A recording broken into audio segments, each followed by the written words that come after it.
Число зараженных коронавирусной инфекцией в Таджикистане достигло 3000, сообщает Радио Зади.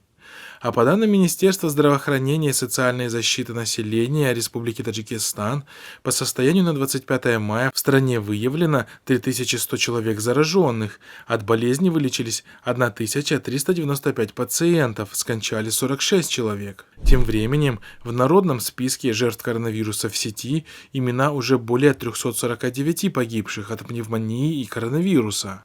Список составляется на основе сообщений СМИ, соцсетей и родных погибших. Многие специалисты и граждане уже давно сомневаются в достоверности официальной статистики.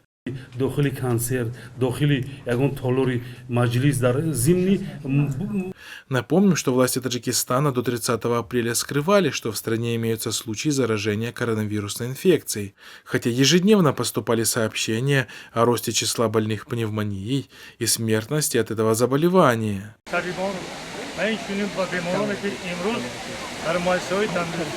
Наблюдатели отмечают, что до официального объявления о случаях заражения властями страны в страну была передана со стороны ряда стран и Всемирной организации здравоохранения гуманитарная помощь для борьбы с коронавирусом, которую сегодня власти страны передают жителям как помощь от так называемого Джаноба. По итогам января-апреля 2020 года в Таджикистан поступила гуманитарная помощь из 43 стран на общую сумму $7,7 миллиона, сообщили в агентстве по статистике при президенте республики. В такой ситуации эксперты задают вполне резонный вопрос: а куда делась вся полученная финансовая и материальная помощь?